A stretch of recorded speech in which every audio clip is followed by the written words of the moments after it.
devenez des explorateurs de vos limites. Allez voir au-delà de vos limites. Déterminez si ce que vous y voyez vous convient ou pas. Revoyez vos limites. Affirmez-vous en gros. Affirmez-vous.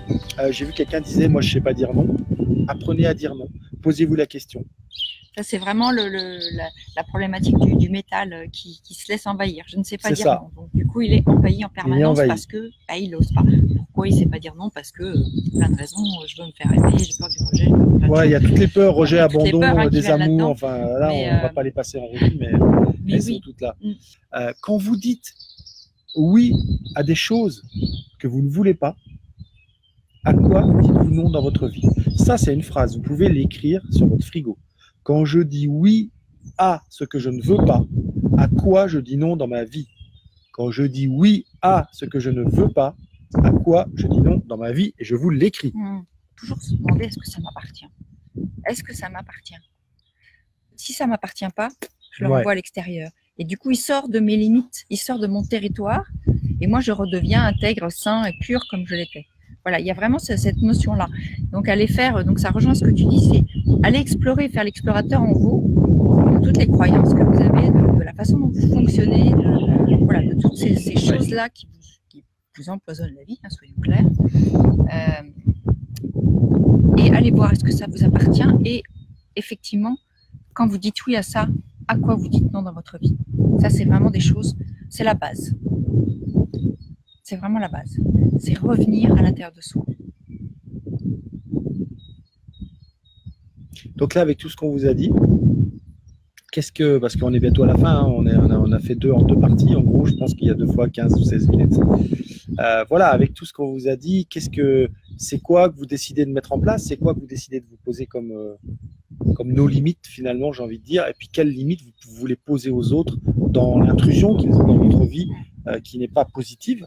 À l'inverse, quand vous êtes, si par hasard vous identifiez que, au contraire, vous êtes en surprotection, donc vous dites non à tout, justement, expliquez, demandez-vous pourquoi. Est-ce que vous ne pourriez pas justement faire un peu plus de discernement, mettre un peu de feu dans ce métal pour aller faire fondre un peu la boîte qui est là et quand même laisser passer des choses qui peuvent être bonnes pour vous.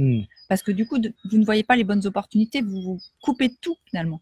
Vous vous coupez de tout ce qui pourrait être bon pour vous, vous coupez des échanges productifs et intéressants, vous coupez d'aide potentiellement. Enfin voilà, il y a des gens qui savent pas demander de l'aide, les gens qui veulent pas écouter ce qu'on leur dit, qui se protègent, qui veulent rien tenter, etc. C'est vraiment, là vous êtes dans un bloc. Mettez du feu là-dedans, mettez de l'amour, mettez de la joie, mettez du discernement, prenez de la hauteur et voyez ce qui est important. Ça, c'est vraiment le feu qui fait ça. Et posez-vous la question, quel est le vrai risque si je dis non? Est-ce qu'il y a vraiment, c'est quoi le risque? Est-ce qu'il y en a vraiment un? Et puis surtout, de quelle taille il est, quoi? En vrai, c'est quoi comme risque? Et je sais que, allez, 99% de mes clients à qui je dis, c'est quoi le risque? Il n'y en a pas. Alors, s'il n'y a pas de risque. Donc, voilà tout ce qu'on vous a dit là aujourd'hui. Posez-vous les questions. Où est-ce que allez explorer où vous mettez des limites. Effectivement, comme dit, alors je pense que c'est Metz ton prénom. N'attendez pas de réagir quand on dépasse les limites. Soyez proactif. Mettez-vous des marqueurs de dire oh là ça dépasse déjà un peu les bornes. Je pense qu'il manque pas grand-chose pour qu'on soit au niveau des limites. Et agissez au lieu de réagir comme vous le faites le plus souvent. La réaction c'est déjà trop tard. C'est déjà trop tard. Même si c'est nécessaire, c'est déjà trop tard. Hein, le burn-out, réagir à un burn-out, c'est bien, mais c'est trop tard. Vous avez déjà pris le truc dans la tronche et vous êtes lessivé. Donc, on vous le rappelle, tous ceux qui sont intéressés pour qu'on les accompagne à travers les 5 éléments de la médecine traditionnelle chinoise à débloquer leur situation, à faire en sorte qu'ils puissent vivre pleinement leurs rêves, leurs projets et qu'ils se connectent à leur mission de vie et à contribuer plus dans le monde. Parce que je pense qu'on a tous une mission à contribuer plus dans le monde.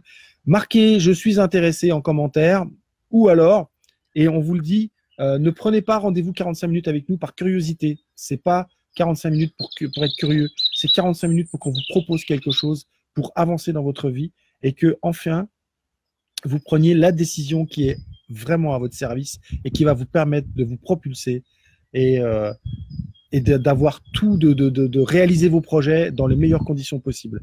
Voilà. Ouais, donc ce programme, juste rapidement, si vous voulez en savoir un peu plus, le principe, c'est qu'on va vraiment travailler avec les 5 éléments de la médecine chinoise et surtout utiliser le cycle des transformations. Voilà. En fait. Voilà. Suivre la nature pour vous aider à passer dans tout ça. Parce que déjà, ne pas être à contre-courant, comme tu disais tout à l'heure, ne pas lutter contre, ne pas être à contre-courant de la nature, va déjà fluidifier votre vie. Donc là, on finit là-dessus. On a vu un truc avec la Lune qui est assez exceptionnel. Oui. C'est qu'on a remarqué, j'ai remarqué, parce que c'est moi qui fais plus attention, qui avait besoin de faire plus attention, que en fait, dans les cycles décroissants de la Lune, ma perte de poids était plus importante et plus facile par rapport au cycle croissant. Et donc, Sandra m'a expliqué que c'est parce que le cycle croissant, c'est l'attraction. On fait rentrer des choses dans notre vie, on est dans l'attraction, alors que le cycle descendant, c'est la libération. Voilà. On fait sortir des choses de notre vie, on se débarrasse des choses.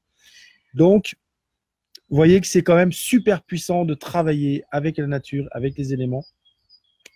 Donc, si vous êtes intéressé, vous le marquez. Faites-le nous savoir. Voilà.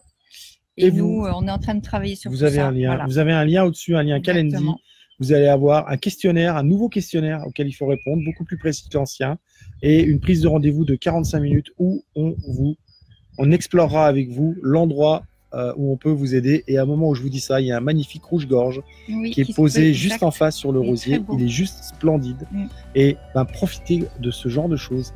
C'est aussi une de nos aspirations. Être en lien avec la nature, en contact avec la nature. Et comprendre les messages. Donc le rouge-gorge, lui, me dit de gonfler la poitrine et d'être fier de qui je suis et de ce que j'ai envie de vous faire partager, de vous partager.